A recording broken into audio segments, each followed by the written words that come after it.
शुरू होगी 5 सेकेंड बाद। 5, 4, 3, 2, 1 स्टार्ट।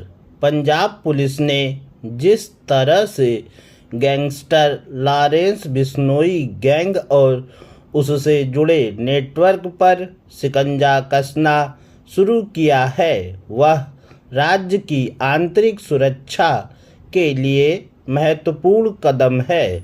यह महज अपराधियों को पकड़ने की कार्रवाई नहीं है, बल्कि संगठित अपराध और आतंकवाद के गठजोड़ को जड़ से खत्म करने की रणनीति का भी हिस्सा प्रतीत हो रही है।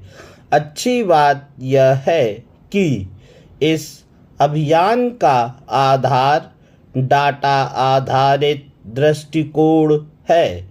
पुलिस ने विभिन्न एजेंसियों से मिली सूचनाओं को एकत्रित कर 400 से अधिक संदिग्धों की पहचान की है, जिनका बिश्नोई गैंग और विदेश में बैठे गैंगस्टर तथा बब्बर खालसा इंटरनेशनल से संबंध बताया जा रहा है।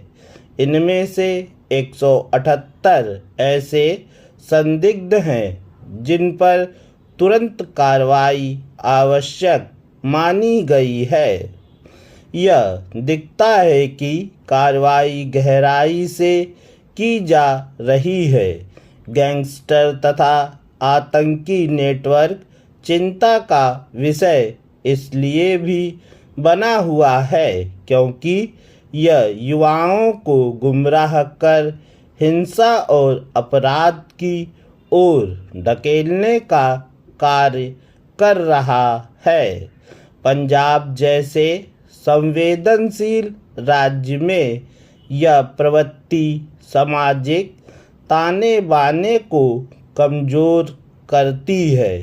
इस नेटवर्क को तोड़ने के लिए आवश्यक है कि इसके जड़ पर प्रहार किया जाए और पंजाब पुलिस वही करती दिख रही है।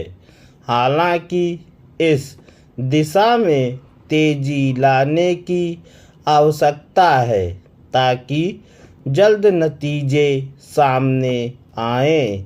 आशा की जानी चाहिए कि शीघ्र ही इसके सकारात्मक परिणाम सामने आएंगे। हाल में राघव चड्ढा सहित 7 राज्यसभा सदस्यों के दल बदलने की घटना ने भारत में राजनीतिक निष्ठा, जनादेश और दल बदल विरोधी कानून पर नई बहस छेड़ दी है।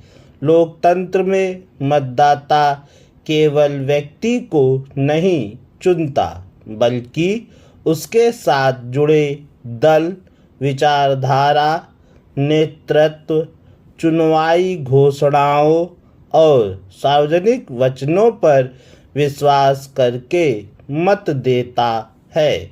यदि कोई उम्मीदवार किसी दल के प्रतीक पर जीतकर बाद में दूसरी पार्टी का साथ ले लेता है तो मतदाता स्वयं को उपेक्षित अनुभव करता है। जनादेश का मूल अर्थ जनता की इच्छा का सामना है। यदि चुनाव के बाद वही जनादेश सत्ता समीकरणों के अनुसार बदल दिया जाए तो लोकतंत्र का आत्मा कमजोर पड़ता है। इसी समस्या से निपटने के लिए वर्ष 1985 में संविधान की 10वीं अनुसूची के माध्यम से दल बदल विरोधी कानून लागू किया गया। इसका उद्देश्य था कि सांसद और विधायक पद लाभ, दबाव या अवसरवाद के कारण दल न बदलें। बाद में वर्ष 2003 में संशोधन कर विभाजन संबंधी कई छूट समाप्त की गई और कानून को अधिक प्रभावी बनाने का प्रयास किया गया। पूर्ण विराम।